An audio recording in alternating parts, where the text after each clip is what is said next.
everyone, and welcome to the Raise Your Energy podcast. In last week's episode, we went through an exercise to reflect and celebrate the last year. Today, we're going to look ahead and reset for the coming 12 months. I created a guide with all of the powerful self-coaching questions that I like to use for this kind of planning and manifestation exercise. You can sign up for the free guide via the link in the show notes. So let's dive in.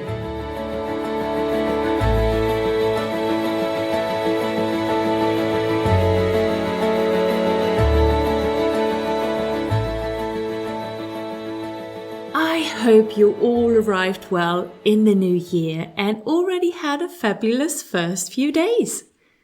If you have completed part 1 of the Reflect and Reset guide, now it's time for the second part and to reset for the next 12 months. It's important that you feel good before starting. If you feel stressed, overwhelmed, or rushed, find a better time to do this very important exercise. This is the second half of the Reflect and Reset guide that you can sign up for via the link in the show notes.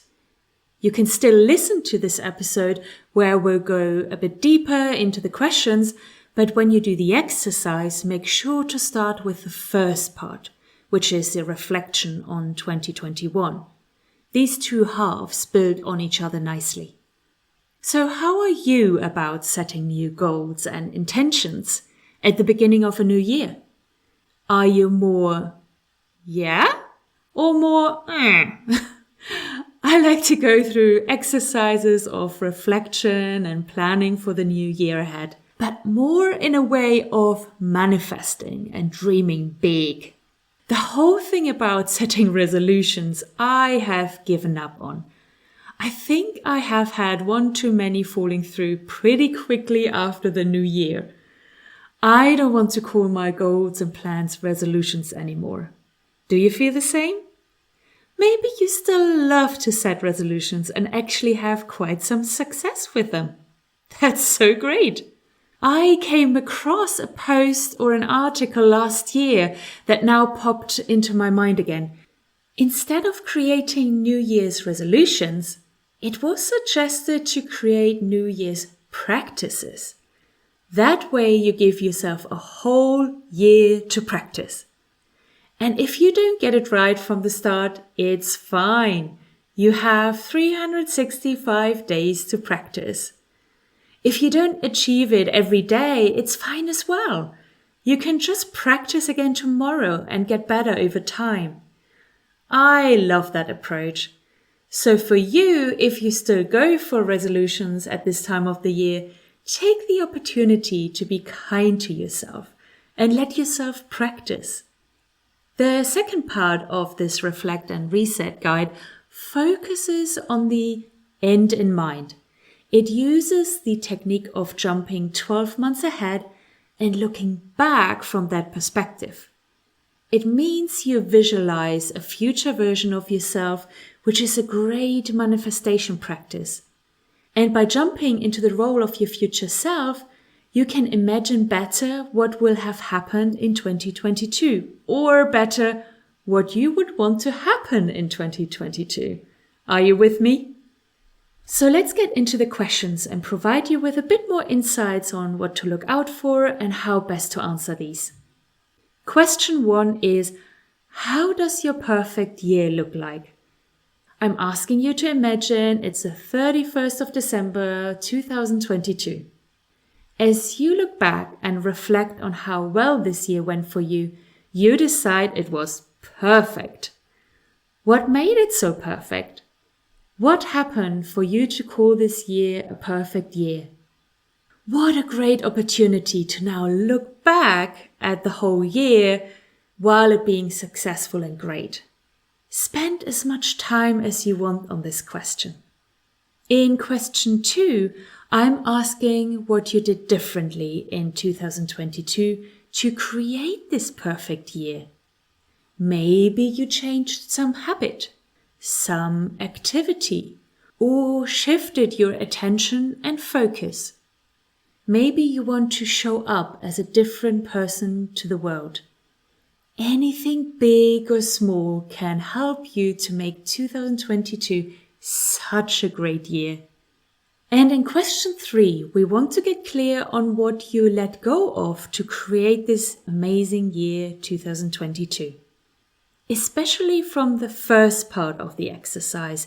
Maybe there was something in question 4 that you would like to discontinue or change.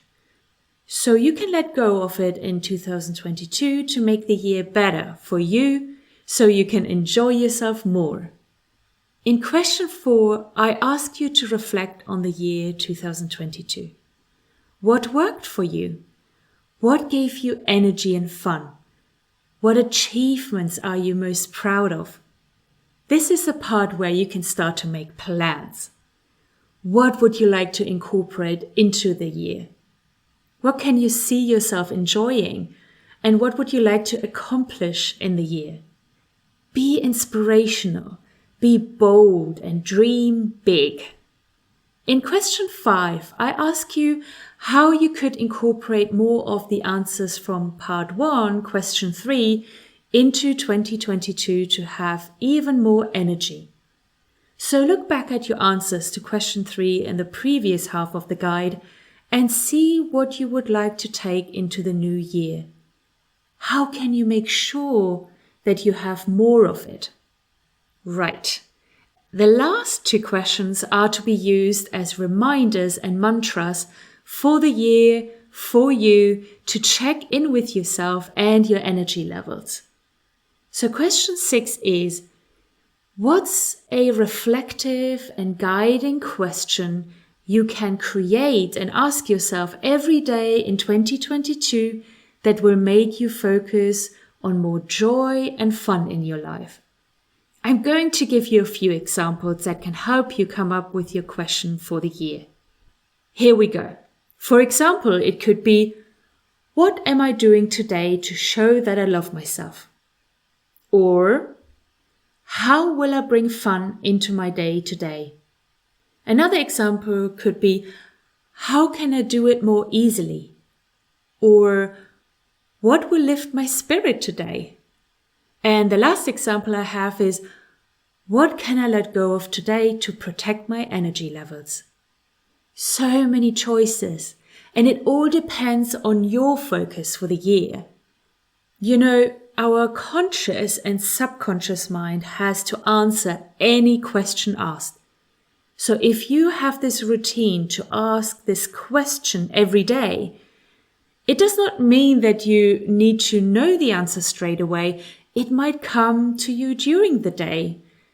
Our subconscious will work automatically in the background to make sure to get you an answer when it's right.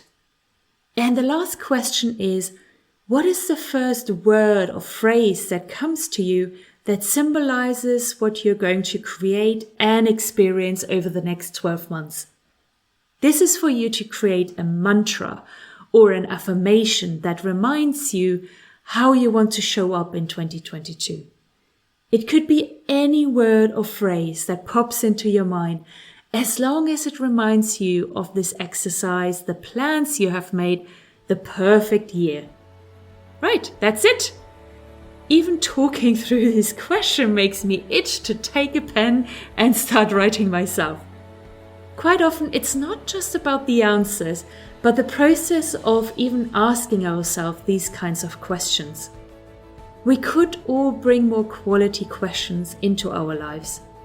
And as I mentioned, answers to some questions don't always need to show up immediately.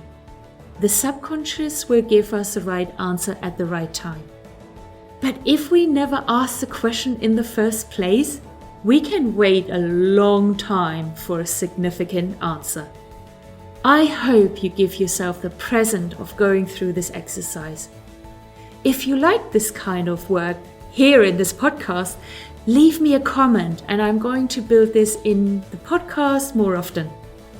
And with that, I love you and leave you. Talk soon and bye-bye.